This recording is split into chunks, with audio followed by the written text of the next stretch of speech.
your top. Yes. To you, it's just another African print, but your top looks similar to the Tswana print. Absolutely. So in some cases in the West, we just do what looks right, what feels right, therefore it is right. Yeah. As opposed to I'm hearing now on this side, on the continent itself, it's more direct, it's more purposeful, it's more meaningful. And so there are a few things that will differentiate one tribe to another. Okay.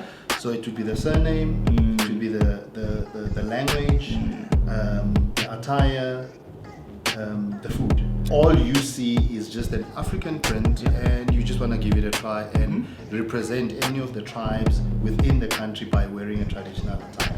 So you'd be forgiven. Yes, and what's up, beautiful people, and welcome to another episode of Don't Keep Up with the Joneses. Don't keep up with the Joneses. Don't keep up with the Joneses. Don't keep up with the Joneses. Don't keep up with the Joneses. What's up, beautiful people, to another episode of the Jones Family Channel. It's me, Rickey Jones Jr., and as you all know, we also have my brother Sofiso, and I say it that way because this is part 2 of a conversation that we have had that part 1 took a life of its own, a shaping of its own, and we're going to allow for it to be on its own. And in this here conversation, it's around attire, right? Yes. But for those maybe that did not see part 1, first off, how you doing, Sofiso? I'm very well, Ricky. Yes, sir. I'm okay. Yes. I'm trying to keep it together. Yes, sir. Likewise. As I said in the previous video, that the bad news that I heard. Yes, sir. It was really hard to take it, but here we are. It is what it is, and we just have to roll with it. Yes. And even as I said there as well, like he was the second person that I did the audio WhatsApp to, and that was the last one I did. I couldn't do another one. It was a crackling in my voice, and I was like, all right, I'm done. The video I have to do for the rest. Chopping onions. It was the same onion on this side. But nonetheless, here we are talking about attire, right? Yeah. And I believe this is going to be helpful for me as an American, right? I am what I am. And there are other Americans that are seeing more of South Africa, seeing more of the continent as a whole of Africa, and are looking to journey over and things like that. And under the umbrella of attire, I believe is going to be helpful for us because on the West or in America, we will wear various like Afrocentric clothing or African patterns and things like that, just to showcase our pride of the African part of African American, right, in our title, and one showcase that we're prideful of where we came from, or it may go to the far extreme to say no, like I'm here on American turf, but mentally, physically, I'm there on the continent, and just even talking about those things because in coming here, right, well, first we went to Kenya as our first let's just say introduction to the continent itself. When I say we, my wife and myself, along with our church, we did missions there maybe 2 or 3 years, but nonetheless in all, and going there I picked up a outfit. So I had this outfit made for me, which I love dearly, right? It was crafted with my measurements in mind, and I love the attire, right? I love the pattern, and I picked this pattern because I saw it to be one that a lot of people that were wearing African inspired colors, patterns, and things like that, this was a popular one. However, when I wore it here in South Africa, it was like, oh, okay, like where did you get that from? And I was like, what you mean? Like this is African print, you know what I'm saying? But then as well, I was then mentally reminded that, oh snap, Africa is a continent, not a country. Yes. And so what may be one thing in one country may not be the same in another. Correct. And so even just to speak to this, before we then start touching to us and what we're wearing, this print, this look, does it have any meaning here in South Africa, or is it attached to any tribe that you know of? So this print, no. Okay. It does look similar to the Ndebele print, and the Ndebele colors, the art that they use. Yes. But it's not attached to any of the South African tribes. Okay. To my knowledge. Yes, sir. Yes. So with regards to the type of clothing or attire that we wear. Yes. It will be per country. Each country will have its own design, its own signature, for that country, for that specific country. But also it goes down to even tribe. Yes. In the previous video, we spoke about my attire. Absolutely. That this announces me to the next person as a Zulu person. Yes. And your top, yes, to you it's just another African print, but your top looks similar to the Tswana print. Absolutely. So Botswana would wear something similar to what you are wearing. So each tribe within South Africa would have their own design, they would have their own print and their own signature. Likewise, as I'm saying, with countries as well, a Ghanaian print or attire or design versus, let's say, a Nigerian or an Ethiopian or even Central Africa, when you're looking at, Rwanda, you're looking at even Kenya, or even when you go to Mozambique or Angola, it's different to South Africa. So each of us as tribes and as countries within the continent, we wear different designs to really identify, with where you're from, with our lineage, where we're from, lineage from a country point of view, but also from a tribe point of view as well. So I understand that with the Americans and the rest of the Western world, when you see an African print, you just think it's just the continent. Yeah, it's just the continent. You just wear whatever represents Africa without really taking into consideration that each design, each print represents either a certain country or a certain tribe. Man, that is one, beautiful, and two, deep, right? And I love that. Just it speaks to I'm gonna just say the intricacies as well as the intelligence of this continent. You know what I'm saying? Because in some cases, because I can't say in all cases, but in some cases in the West, we just do what looks right, what feels right, therefore it is right. As opposed to I'm hearing now on this side, on the continent itself, it's more direct, it's more purposeful, it's more meaningful, and it has more roots in who you are and where you came from, and which I love, right? And so even with that in mind, when one would see me on this side, let's just put this down, right? Because we're in South Africa. If one would see, when I say one, another Zulu, if I was wearing a Zulu attire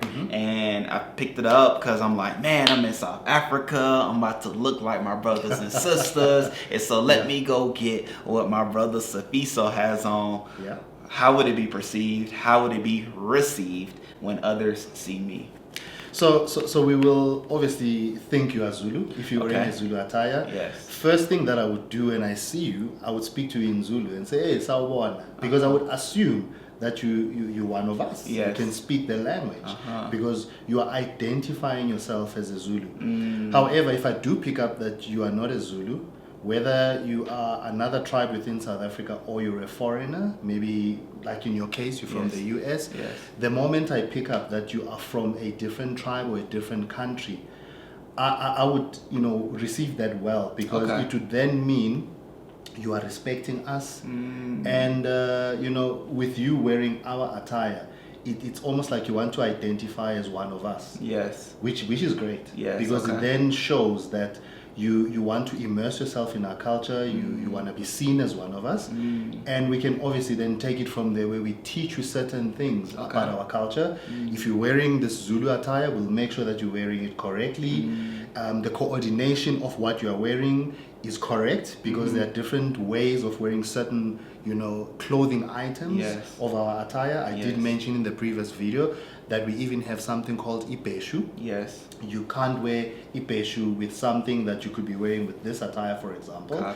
So we would then educate you and teach you how to wear it. And also it goes even beyond that, where sometimes some tribes will say, this is how you need to carry yourself now that you identify as one of us, because you're representing us. As a tribe. So you can't be seen doing certain things that are not aligned to what we would do as Zulu people, because you're wearing our attire. So when you wear it, you are basically saying, I, as Rickey, I am now a Zulu. I'm taking on the image of being a Zulu, that identity of being a Zulu.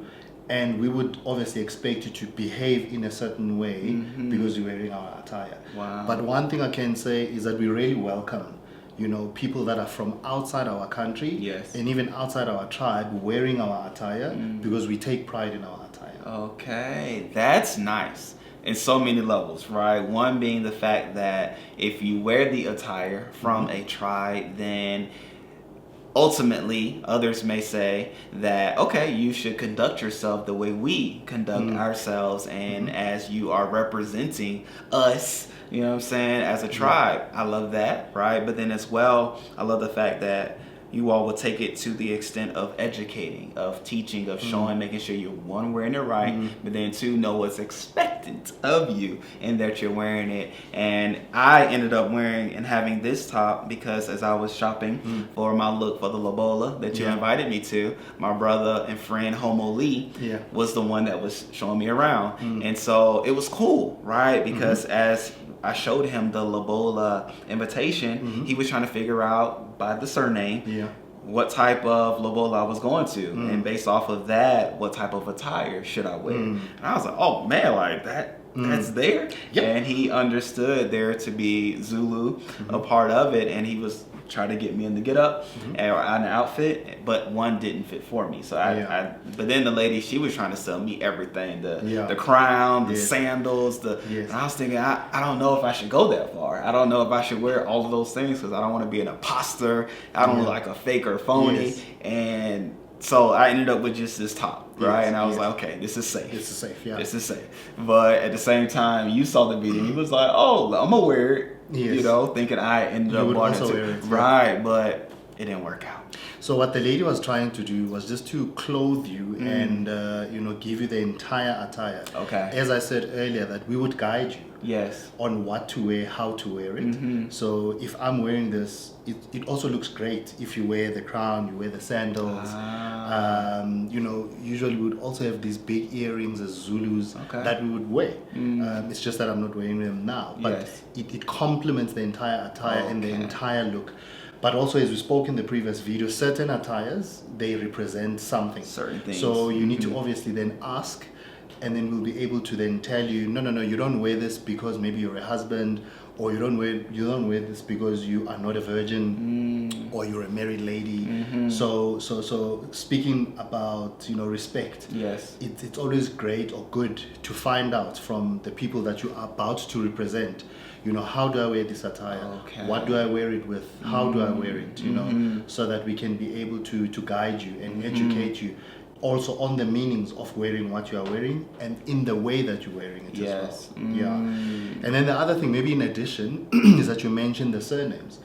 So judging by the surnames, when you receive an invitation to go to a wedding or a lobola, ceremony, that would then guide you what type of tribes are represented in this union that's about to take place. And that will be the theme for the day. So if, let's say, there's a Zulu person that is getting married to, let's say, a Tswana person, then there'll be a mix where there'll be people that will be dressed in Zulu to identify themselves as we are representing this one person that is about to be unified to this person who is Tswana. And then the Tswana side will also wear Tswana to also identify themselves that they're representing this person that is about to either get married or lobolad or lobola this Zulu person. So it's all about beautiful. It's all about identity and pride that we take in our culture, Absolutely. And the beautiful thing is that as much as we've been living a modern life in the cities and stuff, we still till today practice these cultural norms that you've learned since you've been here in South Africa. We make sure that we abide by what our culture prescribes in terms of dress code, how we do the ceremonies, etc. So that we impart that knowledge to the younger ones so that it continues and it doesn't die with either our generation or the generation after us. Absolutely. And I love that. And again, like I said, it's beautiful because in the West, we will see an invitation and essentially we just look at the colors and based off of what the colors are on the invitation indicates to us what colors we should wear. And that's as plain and simple as that. Like if the invitation is black and gold, all right, we know the colors of black and gold. Let's just do that. And then we'll sit on either side of the ceremony venue, because it could be a church, or it could be a chapel, or it could be a venue, right? And on one side sits the groom's family and friends and supporters, and on the other side sits the bride's and family and all those things. However, on this side, it's the attire, right? It's seen even before you're seated whom side you're with, or what side they come from, and the support that they have. And it's beautiful, because even in short, right, and talking about the Lobola experience, because we're going to do a video about it.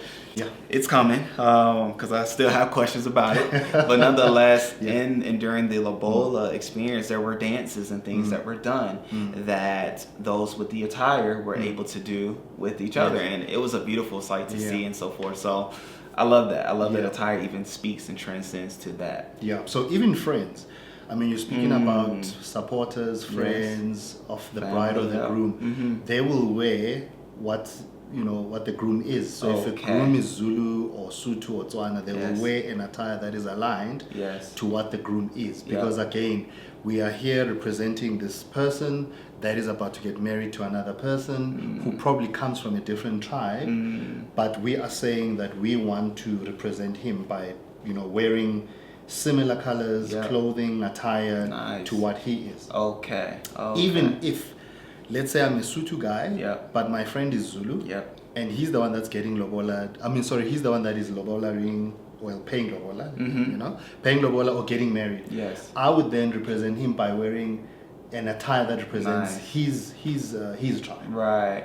Because when I get to the ceremony, I want to identify myself that I'm with this person. I'm coming to support this person in this ceremony. Yes. No, I love that. I love that. And even to us as Americans, right, we may come with some things that we think is indicative of the continent. However, no, it most likely is specific to a country, or in this case, if one was to come here, they would get attire that's specific to a tribe, right? Correct. And then we'll wear it, right? We'll probably wear it here, but then we'll wear it back on that side. And when photos, I'm gonna assume, but you can correct me, when photos are taken and photos are posted and shown on social media on that side of people wearing the attire, it's looked at in a pleasurable way. It's looked at as an honorable way. And one would say that it's okay, right? That, as a Zulu man, you would even not necessarily promote it, but be okay with, people wearing the attire and wearing it on that side. Yes. As I said earlier, Ricky, I mean, we receive it well. We receive it well. The fact that you are trying to, to represent us on the other side, we receive it well, because it almost validates that, people around the world and people in other countries love our culture. They want to identify themselves as one of us. As I said, the one thing that we would look at is, are you wearing it correctly? Is the coordination proper? But wearing the attire, we wouldn't have any issues with that. No problems at all. I love that. I love that. And so this to help us, right? Because a lot of us are coming, and of course we all, I'm gonna say we all, the majority of us want to wear the attire, right? Associated and looking like our people on this side. However, in getting in contact with maybe who you're purchasing it from, or those that may be within that tribe, finding out how to wear it is the next step. And even knowing what tribe you're wearing and representing is the next step, right? That we can go forth and go into our settings, wherever country we come from, to represent it in a proper way. And so let me ask you this, right? Knowing that that's a Zulu shirt, and you can wear that shirt by itself, what's the proper way of wearing the shirt? Well, like pants wise, shoes you can wise. wear it with these pants. Okay. You can wear it with these pants. So there's no, I wouldn't say proper or improper way. Yes. When you're wearing this shirt, in fact, what I've noted is that a lot of people even wear it informally. They would wear it with jeans. Okay. Or any other type of pants.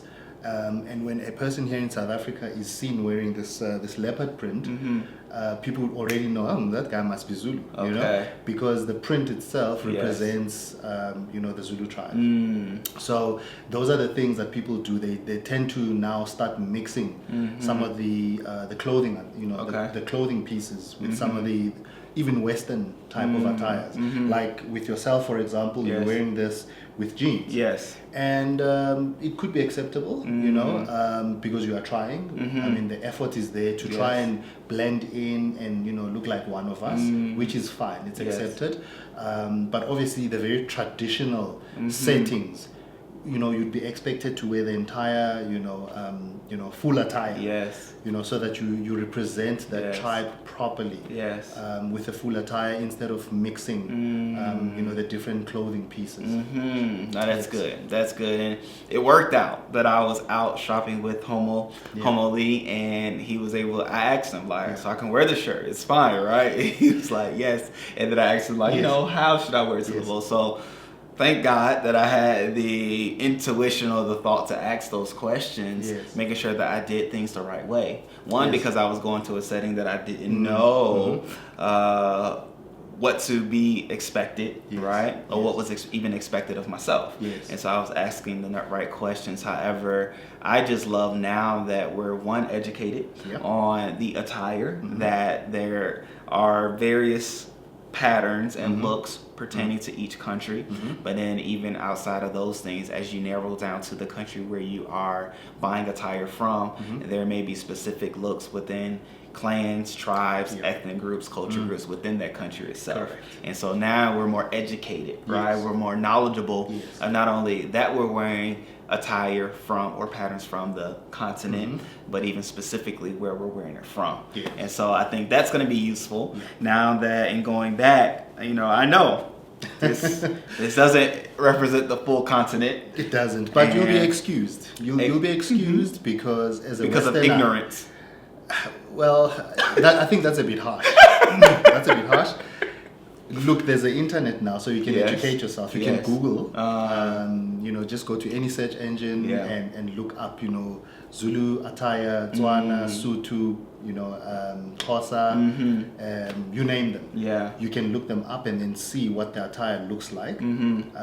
But because you're a Westerner, we kind of let it slide, as I said. We just forgive and say, okay, no, he's trying. This, the effort is there to try and look like one of us. And also just some of the colors can be confusing because they're similar. True. Like I said, this one, it has, the Ndebele colors, although it's not Ndebele, but it's got the Ndebele colors. So that would throw you off because the colors are similar. And somehow even the art, in a way, may look a bit similar from culture to culture or from tribe to tribe or country to country. So again, you'd be forgiven because you're not well versed in terms of what, the exact look of, let's say, a Zulu attire, a Xhosa, a Tswana, Tsonga. You're not really well versed. All you see is just an African print, and you just want to give it a try and represent any of the tribes within the country by wearing a traditional attire. So you'd be forgiven. And to a point that you made, it's easily Googleable as far as which is which. However, I will say, right, for the average American, we're not knowledgeable that there are various tribes within the country of South Africa, right? As normal as it is for you and as knowledgeable as we have been able to experience while being and living here. Before I came, I didn't know, right? I knew that there were 11 or 12 different national languages, but I didn't associate them at the time to tribes. I just thought, oh man, they just speak all these languages, right? Like, man, they are knowledgeable, intelligent people, which you all are. But it further speaks to the tribes, and even it then drills down to attire, that I was able to experience while being here. And so I believe, hopefully, as those come across this video, they'll, and others, right, they'll be able to recognize and know that it's I won't say division, but there are differences to the looks, and they all have their own specific and unique meaning.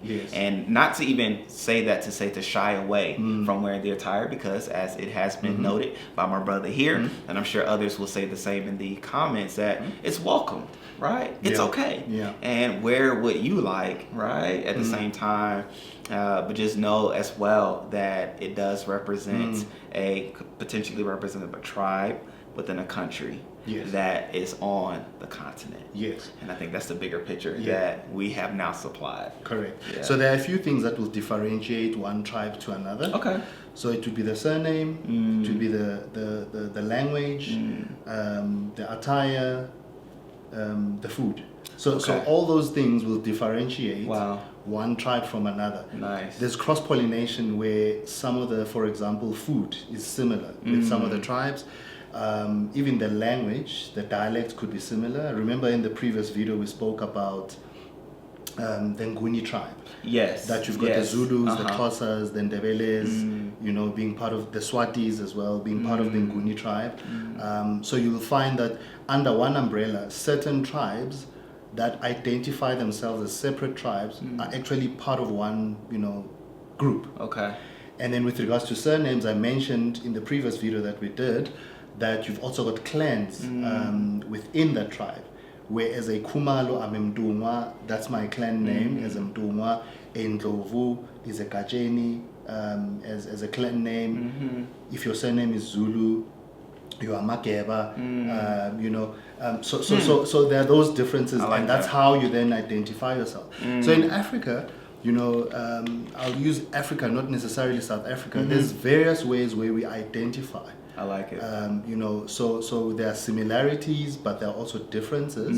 Whereas I think in the Western world, you'll correct me if I'm wrong, is that it's mostly homogeneous in terms of behavior, clothing. Yeah. You are just Americans, or you are Yes. just British. Yes. There's not much in terms of differences. But in Correct. Africa, we like to differentiate ourselves where we show pride in who we are, our lineage as well. Yes. That is represented by what we wear, what we eat, the language we speak, and our surnames as well. Yeah. And on the West side, it's more so like you dress. Well, I won't say you dress with this in mind. However, what naturally, Yes. air quotes, useful, what naturally takes place is that you dress according to what region you're from. Oh, and so people from the West dress a certain way, Yes. right? They wear certain brands and certain Yes. things as opposed to people on the East and people in Yes. the Midwest. So it's kind of broken up sometimes that way. Okay. And the clothing and the way you talk and the way you think, right? And it's known as people talk it out.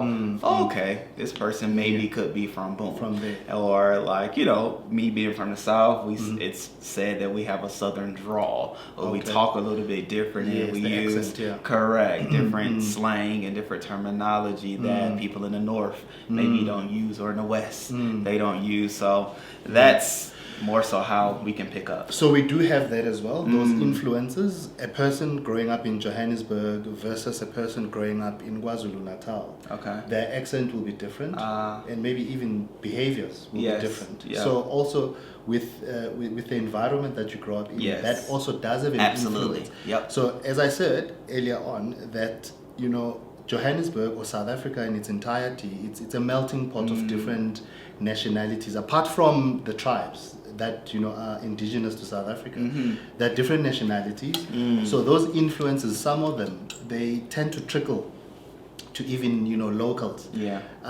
But also we have our own, you know, behaviors or cultures within, let's say, Johannesburg. Within Johannesburg, a person from Pretoria has a different slang that they will use, an accent, versus a person that comes from Johannesburg. Okay. Even within Johannesburg, there are people that come from the east of Johannesburg, there are people that come from the south of Johannesburg, west, etc. Yes. So the accents will be slightly different, and the slang that they use is also a bit different. So we also have those influences, but I think if you take it to the top where we're talking about culture, I think that's where it starts, is how do you identify yourself? I identify myself as a Zulu person before I identify myself as a Joburger. Nice. Okay. And the rest trickles from there. And the rest trickles from there in terms of behavior. I mean, obviously, as I said, the environment that you were raised in will influence how you speak, the type of slang that you use, maybe even to a certain extent some behaviors as well. Absolutely. You know, some behavioral, you know, traits that you use, correct, they'll be different because you come from a certain geographical area within South Africa or within Johannesburg versus a person that comes from the northwest of South Africa, or they come from the Eastern Cape or come from Limpopo. That makes sense. And it's awesome, which I believe if we were to have conversations with people from other countries, it's probably the same there as well. As the saying goes, you know, what saying would I want to pull from? Well, one is like Fresh Prince, right? I think you heard Fresh Prince, but you know, like he was who he was, even living in the rich area, right? I had sayings I want to say, but I'm not gonna say it. But nonetheless, it all like ultimately, you could take a person out of their environment, but ultimately the environment will stay within that person, right? Unless time and just further conditionings or mental fortitude pulls it out of them. But ain't it all with it all? But it's also the willingness, you know, for that individual to want to learn. That is true. Because you can grow up in a certain environment, move to another environment, but you take the behaviors from the environment you grew up into a new environment. When you get to the new environment, you need to be willing. Yes. You know, I always speak about immersing yourself in the culture, in the way things are done in that environment. Yes. So if you are willing, yes, you can change, you know, either your behaviors or the way you speak, the way you carry yourself, depending how long you remain in that environment, and also the willingness to conform to that new environment. As opposed to taking your, you know, your behaviors and what you know from the environment that you originate from, and you bring that into the new environment, and you stick to the way you are, and you're not willing to change. People actually accept you better if you try and and you know, adopt some, you know, some of, you know, the things that are being done within that environment, because it then shows that you are willing to learn and you want to become like us, or you want to be one of us. And you become better accepted. No, I love that, which you also gave indicators of how that can take place as it pertains to attire, as we talked about, food, language, as well as customs and a surname, right? And so, you know, not to detour too much, because we did it last video. However, it's pricking me, right? Because here we are with it. Attire is a way, but then also, like you said, surname. So you did this one. When we arrived here, I will say within maybe a week or two, when we moved here, when we visited, it was like same day. But we moved here. We were then given names that people are like, oh, okay, I understand you go by Rickey, but we're going to give you X name, and we're going to give Chrystle this name, and Rain a name, and Rickey the third a name. Is that also a part of the, hey, you all can be as we are? Yes. So the name has a meaning attached to it. Correct. For example, I'll call you Sbusiso. Sbusiso means blessing. So it means you're a blessing. And even, you know, some of the customs when you get married, as let's say a woman marrying into another family, they will rename you and give you a name. When you, for her first name? Yeah, first name. So obviously the last name will change. Yes. But also the first name will change. I know the Xhosas practice that as well, where if a woman gets married into a family, they will rename her and give her a name. So you know, that name will be a name that you'll be identified with within that family, but it will also have a meaning, you know, to that family. Your name could be Lirato, as in your identity, your ID. But when you get married, they call you Mbali, for example. Mbali meaning a rose. It then means that family is saying, we've received a rose as a family. This is our daughter now, who's been married by our son, and we will, you know, obviously name you Mbali or Rose in English, and you will remain that that rose or Mbali while you married into that family. So every name that we use, or that we name our children with, or even in your case, coming from the West, coming here and we give you a name, it has a certain meaning, you know, to it. I like it. So not only should you come and get attire, right, but stay long enough or converse with others enough to be able to get a name. And that will be something that that you can keep if you can pronounce it with you for a lifetime. But then as well as your attire, you'll be able to represent where you visited, where you came from, and be able to showcase and share with others and those that you're going back to your home to, that will show, how great it is, this country is, and or whatever you may find yourself on the continent, how great that space, place, and experience was for you. And so I thank you, my brother. Just out of interest, before we close out, what name were you given when you arrived? I was given so many names. Let me check on my phone, right? Because I took a picture, and if I can't find it on my phone, I can get it out the room. But I had taken a picture of the name. So when my wife and I first visited, when we were looking to move here, we went to Santon City Mall, and we were able to come across this store called Soda Denim. And it was some great brothers there, and we had great conversation. I'm still in conversation with them to this day. Yes. And they gave us a name, and there was a female version and a male version that we were given.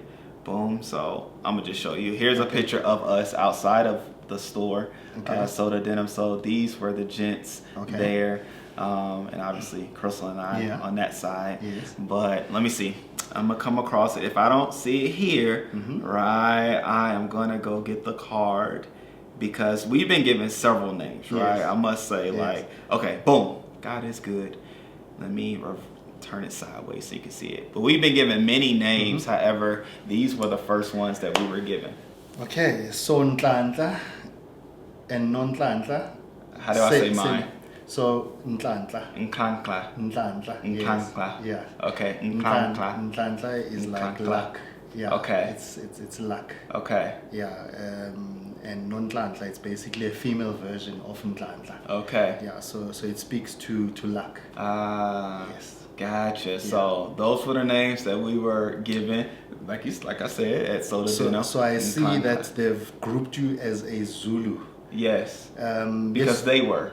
Oh, they were, yes. So then they identify you as one of them, meaning that they will give you a Zulu name. Because they say, we identify you as one of us, and as such, we'll give you a Zulu name. And this is the meaning of the name. Yes.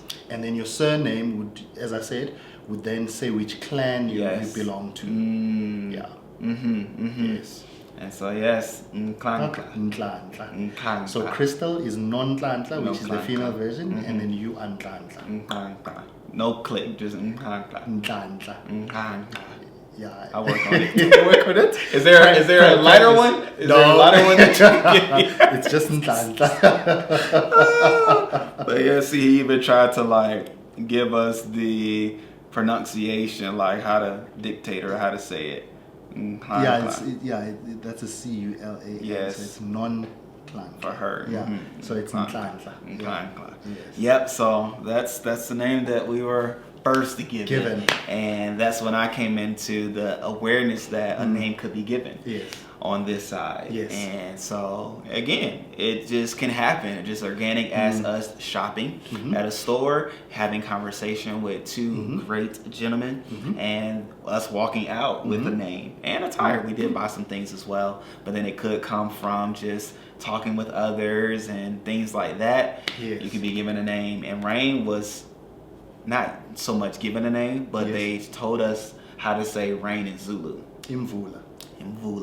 Boom, Imvula. Yeah. And so, I saw that in the comments a few times as well. So, Imvula means rain. Imvula. Yeah. And so, there it is. And then as well, we found out rain means blessings on this side. Yes. And so, we took that. So whenever you have rain, we see that as blessings. Right. Because as you would know, back in the days, we would live off the land. Yes. So rain means blessings because now the land would be able to produce after the rain. Exactly. And when the land produces, it means then you can obviously feed. Yes. and it's rich and makes the land richer as well. So that's why rain is seen as a blessing. There it is. As my rain is seen as my blessing from the Lord. You know what I'm saying? And I love her dearly so much. Yes. But in all with it all, my brother Safiso, I appreciate it. We were able to have the conversation. We talked about attire, you know, and but outside of that, we ultimately talked about how we're able to extend our knowledge, our love, our representation of this continent as a whole back to where we may find ourselves to call home, right? But then also we're now aware and knowledgeable that, hey, each and every country has a way to showcase their beauty through color, patterns, and things like that. But then outside of attire, there's also names that can be taken back home, and you can also represent wherever you may have visited on the continent, right? And be able to showcase whether it's to the States, whether it's to Europe, Australia, you name it, wherever you find yourself going back to, representing the continent in its beauty and in its great way that not only us as the Joneses are able to do, but others that visit can as well. And ultimately, Safiso's the guy, right? I can't say it enough, right? He's been a great bridge, he's been a great aid on this side, showing me the different ways and educating me in the various things. And, you know, at the end of the day, we must say, you do tours as well, right? And so even if you are looking to come on this side and you want someone that you can trust, at the end of the day, I, as you all know, don't just say any and everybody. However, I do advocate for this great man, and knowing that you all will be in good hands on this side, whether it's, I won't tell you what you will look to do. Y'all will talk, and however you all determine what you want to see, it will be provided, and you know, the services will be paid for. And with that, what are ways people are able to communicate and contact you? So the email address is info@ubugcigogroup.co.za. If you missed it, it'll be in the in the description. The description. Yes. Is there a phone number as well, or would you prefer to communicate by way of email? I prefer by way of email. I like it. And then obviously when you inquire, we can then you know, go from there. Yes. and do it telephonically. Yes. Are you on social media by chance? Not yet. Okay. But I'm finalizing the website. Okay. Yeah. So it will be up and running soon, so that people can then go directly to the website. Gotcha. Yes. Okay, because I've had people hit me up on Instagram for your services, and I was like, oh no, he's not on. I want to make sure that that was the case. Yeah. But you know, I mean, No, a little we Instagram. We do have an Instagram. Okay. It's ubugcigo_group. Yes. Okay. Yeah. And it will be. ubugcigo_group. It'll be in the description. But as I said, I think let's do email, Okay. and then we'll be able to then engage proper on email, and then I can obviously call the person back. Yes. If we are able to speak, you know, telephonically. Yeah. There it is. All right, great people. So know that you will be in good hands on this side with none other than my brother Safiso, and he'll be able to show you certain things that he was able to show me. And even if you have more that you want to see, he's the guy. He's the trusted guy on this side that I will put my stamp and my name on, knowing that you'll be in good hands. So with it all, and all great people, I love you all. I appreciate you all, and we will see you on the next video. Until then, peace.